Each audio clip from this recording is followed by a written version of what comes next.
What's cracking, guys? Bruce Mattson here, your host show of Metric Scout Fantasy Football, and today we're going over rankings and tiers for our top 30 running backs for week 1. I've already released the rankings earlier this week. You can check that back in the archives, but we're doing the rankings and tiers now. I've had some changes, not many, a little bit subtle, but I'll also make some changes during the video because I usually always do when I do this. But I like going over this because I do better with tiers than I do rankings anyways. And people seem to like watching me make these tiers. So we're going to do it today. Get you guys ready for your week 1 lineups. I'll try to do this every week. I'll at least have the rankings out. But if this is something you're into, make sure you smash that like button and hit that subscribe button. Because I'm going to be pumping out content left and right every week all season long. Helping you out with setting those lineups and getting you that fantasy football content you need. So let's get this started here. And here we are with our tiers. And let's start off with the first tier, Tier S. And we're going to start with Jonathan Taylor. Love his matchup against Houston. Feel like they're going to be winning big. We're going to be going with Derrick Henry. 43.5 over under against the Giants. Should be a smash matchup for him. Then we're going with Austin Eckler and Christian McCaffrey. Austin Eckler's got the Raiders. 52 over under. Should be a high scoring game. Gets usage in the passing game. We shouldn't have any worries about how he's being used. Same with Christian McCaffrey. I'm kind of down on the matchup, but I'm not down on him. I think they're going to use him till the wheels fall off. I think he's going to be all right.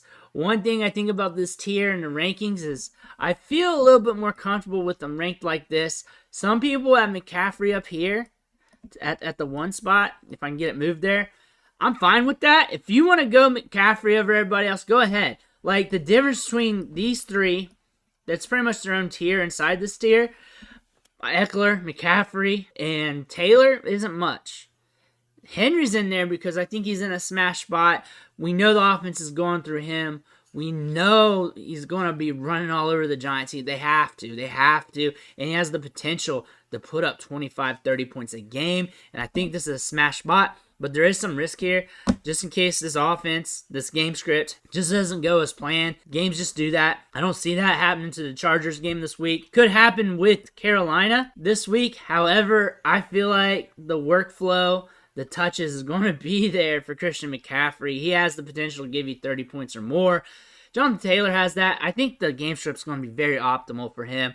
Colts are going to be leading heavy on Houston. They're going to use him a lot at the back half of the game, getting a lot of touches. But these 4, I feel like they're pretty good locks, hitting big. That being said, variance in. One of them's probably not. And if I had to bet on one not, it'd probably be Derrick Henry. Not sleeping on him or anything. I can't be. I got him at like 4-1 in this top tier. So I like him this week if you're looking for those options. I like all 4 of these guys. Those are my smash plays. Let's work in this second tier. I got Joe Mixon versus Pittsburgh.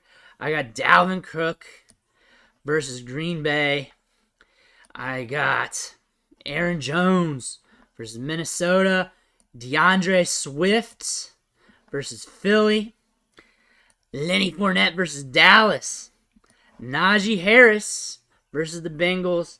And Alvin Kamara versus Atlanta. Saquon Barkley. Back in this versus the Titans. This tier really isn't as in order of how I really would want this. I like DeAndre Swift a lot, but I feel like he's not the safest option. I like him a lot. I think he can go off in this matchup. But I am a little hesitant. But I like him as a good upside play. I could move him down here if I want to be a little safer. But I'm going to keep him here because I'm shooting for upside. But I feel safer with Najee and Alvin. Even though they're in skeptical matchups. Quarterback plays not 100% reliable. I feel good about them. I feel safe. Joe Mixon I like. The matchup isn't there. I feel like Dalvin Cook could really hit on us against Green Bay. 48 over under. It's going to be some scoring in that game. Vikings offense is going to be faster paced.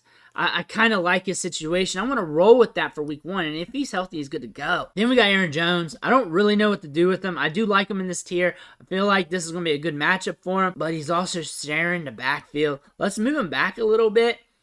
And we got Mixon, Najee, Alvin Kamara, Dalvin Cook. I like those 4 guys. You can really mix Mixon with these guys wherever you want, honestly. Like, if I'm doing a rankings list, you'll be like, oh, he likes this guy better than this guy. But really, when it comes to this, I'm very fluid. And this back half with Saquon, Fournette, very similar. I'm skeptical on Fournette, but I probably shouldn't be. He's going to get the workload. It's going to be a fast-paced game, hopefully. Should get some volume. Has a good indicator for some upside. DeAndre Swift passing game. I have him on the anchor here. You can pretty much put him at the front of B, anchor of this. I like him. I like the upside. Some people don't like him because of the injury history. Some people don't like him because they feel like he hasn't proven himself enough. But if he was healthy last year, he would have led the league in routes ran. Would have been one of the top running backs in receptions. It's going to be like that as long as he's on the field. Last year against Philly, got 5 targets and caught them all. Been using the passing game. He's also had games where he had double-digit catches. And it's not always in garbage time because sometimes the spread in those games, the point total has been a little bit tight and he was still getting passing work because that's what you're going to want to do with him. He's explosive. He's the type of guy that can turn it on in a hurry. He's also the type of guy that can drop you an L in a hurry as well. Downsides there. That's what I'm not too keen on. I'm not worried about him sharing the backfield. I feel good with how I got this tier right here. Moving on to tier B. And these guys are still very valuable. I got Nick Chubb coming in versus Carolina. Zeke versus Tampa Bay. Javonte Williams at Seattle. James Conner. Kansas City game, the high-flying game. And that's it for this tier. So first things first, I could put Nick Chubb over here and be good with it. I could flop him with Swift. Chubb is safe. The one thing I don't like about him and what keeps me down here is I don't know if I can trust the quarterback play. I don't know if I can trust Brissett. I somehow have Swift snuck here in B. I don't think it's much difference. I don't think you can toss those guys up because there is some ambiguous nature to their game script. Zeke is in a weird spot because we know he's going to get touches. We've seen how old and slow he's been getting. High volume game. And he does leak out in the passing game a little bit. Well, led the league among all running backs in routes in the flat. For whatever that's worth. Kind of surprised with that. I think Connor's in a smash spot. Not much competition there. Should get some goal line looks. And I'm moving him up. I think he's safer than Swift, but Swift's got more upside there. So really, it's a head scratch between them two. I had Swift right up here in tier A, and now I'm moving him back. The thing about Swift is I love the upside. I love the passing work. You know what? There's downside to him, too. I like him. I'll start him. I'm going to be starting him in leagues. And pretty much everybody in these 3 tiers I'm starting. It's one way or another. As RB1s or RB2s or 2 RB1s in my lineup. I'm starting him no matter what. Javonte Williams is also a wild card. You also got Melvin Gordon there. They could siphon each other up. So he is a little bit wild, but the upside's there. He's in a smash spot. I look for them to kill Seattle and him getting good opportunities later in the game. Let's move on to tier C. Here we got A.J. Dillon versus Minnesota. We got Travis Etienne at Washington. Our boy Damian Pierce against the Colts. Josh Jacobs versus the Chargers. Tony Pollard at Tampa Bay. Interesting tier here. These guys are similar but different. I love A.J. Dillon. I feel like he can sneak some workload. He can pop off. The downside is he's sharing the backfield. It could be a little slower than expected. The upside may not be there, so he's a little gamble here at C. I can say the same thing with Travis Etienne. I can't expect this game against Washington to be explosive. I really can't expect that, but he has the burst to get it done. James Robinson's back, but who knows from that Achilles what's going to be there. Who knows? They could be leaning on him a lot, so it's really a gamble here. Same thing with Damian Pierce. He's a gamble as well. He looked good during the preseason. Looked good through training camp. The thing is the game flow, the game script here, Indianapolis should be leading pretty good in this game. I think the game script has them favored at 8. The spread does. So that's the heaviest one on the slate, I think. Looks like the Colts are projected to lead pretty heavy. That means the Texans should be leaning on the passing game a good bit. Josh Jacobs, interesting spot. Was funny all offseason with his usage in preseason. However, he might be the safest of the bunch. Got the Chargers here. I'm going to bump him up a little bit. I feel like he's going to get some workload. This could be a high-flying game. They're going to be using him. They should be giving him the opportunities. However, it's been awkward with him this offseason. It may not be there, but I'm pretty sure it is. I'm going to gamble on him a little bit. All these guys are gamble, especially Tony Pollard. Tony Pollard, if you look at him like straight up, he doesn't look like he belongs in this tier. Looks like you can put him D or F. The thing is what if Tampa Bay gets up in this game? They got to be throwing the ball. Pollard could be used more than what you thought. It could be used more in the passing game. However, he's a little bit risky. So let's just move him down to D here. Let's let him hang out here. That way he doesn't get that C priority. He's got a good price tag here, but I do want you guys to know that there is some risk there. So let's not go all the way with Tony Pollard. I do like this. 50 over under. Tampa Bay should win this game. They should be up on Dallas a little bit. However, it could be a dangerous one as well. We got Zeke there getting touches. Zeke's healthy to start the season, so why not lean on Zeke while you got him? Let's see what's going to happen. Let's slow our roll a little bit with Pollard. We can still put him in our lineups if we can. Next, for D, let's finish up D. Ramondre Stevenson, Rashad Penny, Clyde Edwards-Helaire, Antonio Gibson, Chase Edmonds, Michael Carter. Interesting tier here. You can see why I got it this way. These are starting running backs that are very ambiguous. I like Ramondre Stevenson this year, but I feel like there are going to be some down games just due to him being on the Patriots and how they like to implement the running backs. I think he's going to get some touches, though. I think he's going to be very safe for what it's worth. Rashad Penny should be good to go, considering all things. However, the matchup's not that great. Clyde Edwards-Helaire, though, is in a good matchup. Should be firing pretty well. Should be using the passing game. However, I don't know how much opportunity he's going to get. We don't know. They've been kind of iffy with him, but it could be a lot. It could be a little. We're just going to have to see. I don't know if I want to move him up much or not. So I can move him here or so, or move him here. I'm good. Antonio Gibson, same thing. Maybe worse because how he's been used over the preseason, returning kicks. It took an injury for him to get his roll back pretty much. He's going to be using the passing game. He's explosive. I want to see what the touch distribution is going to look like. We got Chase Edmonds here. Same thing with the Dolphins, but I feel like he's a sneaky guy. Am I feeling confident to start him? Not really. But will I put him in some lineups? Well, I'm in a lot of leagues, so I'm going to have just about everybody I have listed here in a lineup somewhere, somehow. But I'm in so many leagues, I can do that. And I'm in different types of leagues, from Dynasty, Devy, Campus to Canton, and everything else. So, of course, I'm going to have everybody in a lineup. You just have to weigh in that risk here. But this whole tier's got a lot of risk to it. Some a little bit more than others. And then we got Michael Carter, proclaimed the starter, proclaimed the guy to get the touches.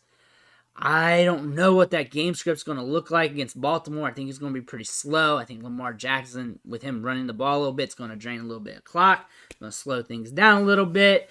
Might inhibit him to get the touches needed. But he does catch the ball in the backfield. But we also have Breece Hall there. Let's look at this last tier. This last tier is pretty small, though. David Montgomery, Elijah Mitchell, and Breece Hall. First things first, I like Elijah Mitchell more than what I have him here, or where he ended up. I actually like him more here. I just hate this game script that's projected for the Niners and Bears. However, I could see the Niners being up on the Bears. However, with Lance there, I might be too bullish, and that might be the opposite. I don't know, but Mitchell is explosive. He can get it done. He may be even worth being up around here. You pick your poison with that, honestly. You pick your poison. You can even put him there. He's an explosive player. If the Niners end up up pretty good on the Bears. If that happens, with them being favored by 7 points in this game, then you might be all systems go in the latter portion. However, if they want to use the other running backs, they want to mix it up a little bit. He was dinged up in preseason. Maybe they want him to start him off slow. You're going to have to see. I can see him being as productive as these guys, maybe even back half here. He can also be as productive as these guys down here. Let's move him up a little bit. I think I was too low. Breece Hall is down here in tier F because of what they said about Michael Carter, but I think he's going to get his touches. I think, if anything, we'll get a good look at him. Who knows what will happen? Same thing with David Montgomery. I don't know what's going to happen in this game, but looks like it's going to be a very slow-paced game. Not much scoring with a 41.5 over-under, but the spread's not favorable for David Montgomery, as the Bears supposed to be trailing by 7 points due to the spread. So they could be playing from behind, but that could be wrong too. Who knows? This game script could bust open. This game script could be a low-scoring, ugly game with it being tight. And who knows? Who knows? We got two young quarterbacks going at it. There's a lot of ambiguity here. First game of the season. However, we got to see what the workload's going to look like too. New coaching staff. They may rely more on Khalil Herbert than advertised. Or Montgomery gets his opportunity and he can reel off a couple good runs. Have some chances to catch the ball in the backfield. Who knows? I feel pretty steady with this tier list. I like the top. I like tier S. Tier A's big, but we know why. These are all good running backs in good situations. Tier S is more of the elite, the top tier. You can move Henry down to tier A. He looks like a tier A guy if you want to. If that makes you feel better, you can move him in here. He matches well, like somewhere around here. But in the back half here, if you got those three guys, though, it's hard to go against them. So you can move Henry there if you want. You notice how chill I am and laissez-faire with this because I'm in so many leagues that it's just how it is. You play the matchups, you go with what you got, you make your decision, and you roll with it. Nick Chubb could be more than tier B. He could be in tier A. I'm just scared of this offense. I want to see what this offense is doing, but I'm also starting him because I know he's getting the workload. I don't know where I'm doing with Swift. I had him up here. I had him down here and moving around. Thing is, I can see Connor out producing him. I could see Zeke. I could see Javonte if the touches go his way. However, Swift could also be up here and up here in production. So got him all over the place. He's a little bit risky. And also, he kind of looks like he can be down here, but I also love the matchup. So the matchup's keeping him up here. How about there? That's fine, but I like him better than Zeke because Zeke is also a little bit of a wild card. That's safe. That's not sexy. But I might be right. That might be right for Swift. I like Saquon. Don't like the matchup. Because if you're going to be high on Derrick Henry, and they're going to run it through Derrick Henry, that means they're going to be killing clock. And if they're going to use a lot of Saquon, that means they're going to be killing clock. So it should be a slower paced game. And I'm scared of that. And it may not be optimal in the passing game for Saquon if it's going to be a tighter spread. I have him in tier A. I feel good about it. Not going to put him up there with the top guys. I'm not bumping him down either. Talent's there. Opportunity could be there. And we're just going to have to roll with it, close your eyes, and hope for the best. A.J. Dillon's a gamble, but he also has upside. He can give you Aaron Jones upside as well. So I just have him there. He's got touchdown upside, catches some balls. He's explosive. Jacobs is a shade safer due to the matchup, due to the touch distribution. However, they may get janky on us and strip those away. If I knew 100% Jacobs was getting the touches like he usually does, he'd be ahead of tier C, maybe in the back of tier B. So if you like Jacobs, you want to bump him up, go ahead. Damian Pierce right here, I want to see a little bit more. I want to see what they do with him when they're trailing. I want to see that. I want to see how game script dependent this offense is going to be with him. I feel like he's going to have some opportunities. I like him. If you have him as your RB2, then he's your RB2. Tier C, B, A, and S, you're probably starting most of these guys. You're probably got to have to start them at RB1 and RB2. Tier D and F is where you're having your thoughts for flex. There are also probably some guys that are not listed that you want in D and F, just let me know in the comments. I probably just didn't get them in due to the top 30 of the rankings, but I probably like them just as much as RB30, RB29. Really, when you're doing tiers or you're working like rankings, your RB30 you may like just as good as your RB35 or 36. Everybody in that range. That's kind of why I waffle on these guys, but I think I'm set for the week for right now. Let me know what you think. Who are you putting in your lineups for this week at running back, your RB1, RB2 spot, your flex? Drop that in the comments. Smash that like button on the way out. Helps the video and the algorithm. And if you haven't already, hit that subscribe button. I'm dropping rankings at you every week of the season to help you out. All kinds of fantasy content left and right, along with Devy, Dynasty action as well, giving you everything. But I want to thank you for watching, and I'll catch you on the next video.